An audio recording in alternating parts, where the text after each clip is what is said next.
thoroughly Judaic. Greg Hallett, in his book, How to Take Over the World, page 92, says the leaders of the Freemasons were the Illuminati, and the Illuminati were the Rothschilds. Manly P. Hall, 33rd degree, in his classic textbook, The Lost Keys of Freemasonry, page 78, says something very interesting about Freemasonry. He says, when the Mason learns that the key is the proper application of the dynamo of living power, he has learned the mystery of his craft. The seething energies of Lucifer are in his hands. The Masons seek the seething energy of their master, Lucifer. Remember the words of Jesus, no man can serve two masters. Is Lucifer really the master of the lodge? Well, that's according to John Quincy Adams, one of the most brilliant presidents in American history, 6th president of the United States. In his book, Letters on Freemasonry, he exposed the Masonic sect. He said that it is a tool of Lucifer. And he said more. John Quincy Adams warned that Masonry ought forever to be abolished. It is wrong. It is a seed of evil, said the president, which can never produce any good. In my own book, Codex Magica, I noted that Robespierre, the butcher who cut off so many heads at the guillotine during the French Revolution, was a Freemason. Adam Weishaupt, Order of the Illuminati, founder, was a Freemason. Napoleon, who brought hundreds of thousands to battlefields to be slain, was a Freemason. Stalin, who according to Solzhenitsyn, the Nobel Prize winner, was a Freemason, and he killed up to 66 million Soviet citizens.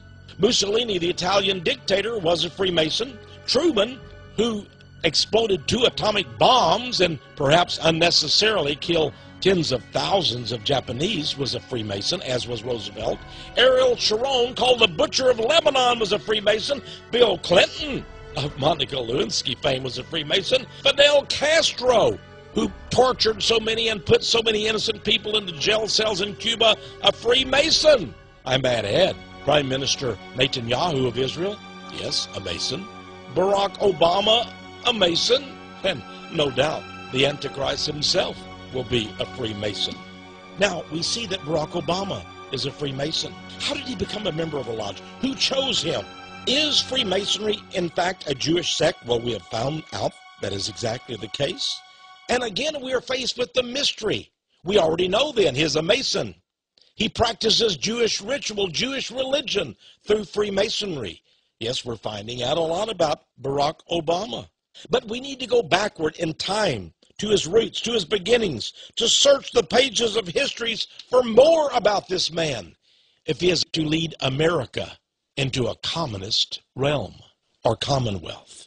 We need to look at Obama's American dream, his case for bigger government.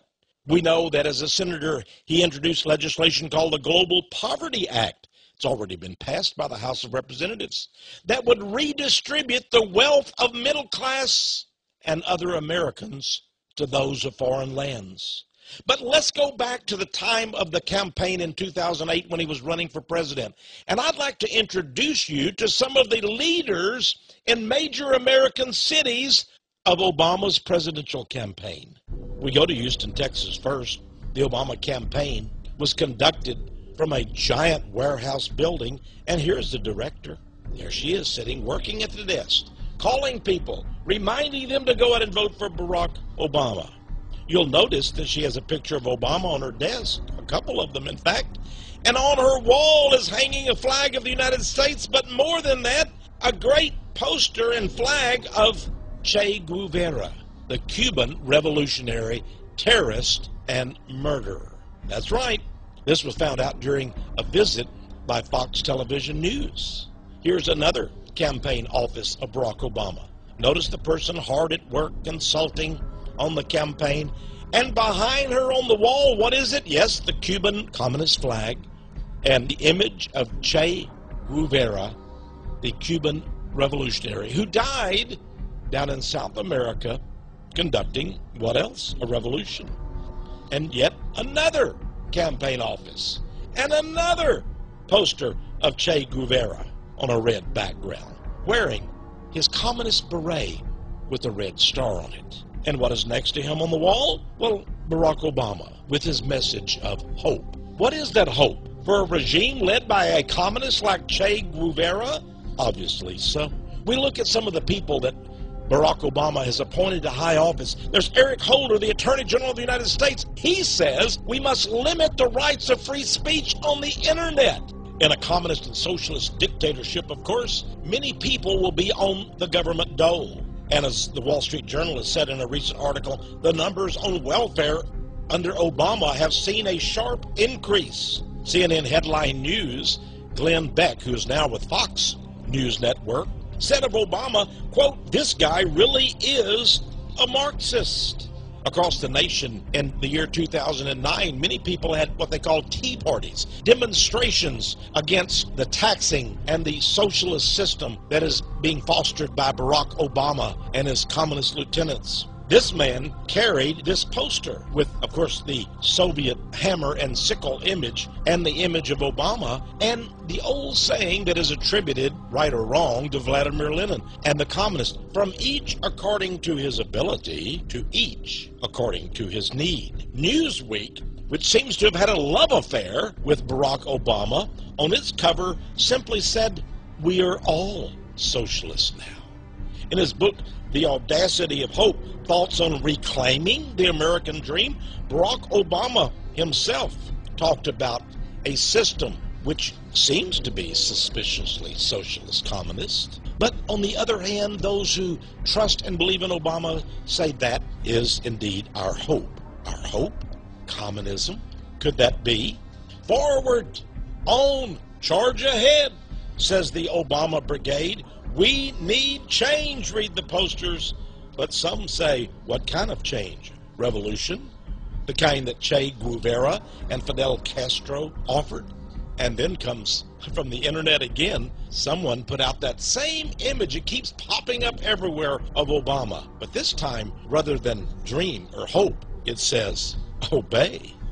In the French Revolution, the Jewish Illuminist leaders said we must seize the moment, carpe diem. And what did Obama say during the campaign and since? We must seize the moment. This is our moment, said the Obama posters. Well, it seems that Barack won't leave us alone until we have a communist government, a socialist system.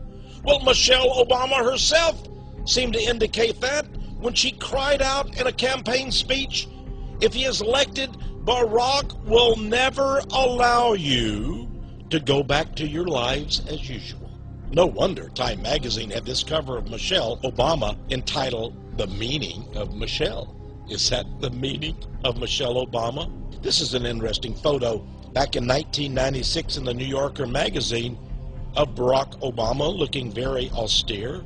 His wife with her Afro-American liberation haircut sitting beside him. Pictures of Oriental religion on the wall behind.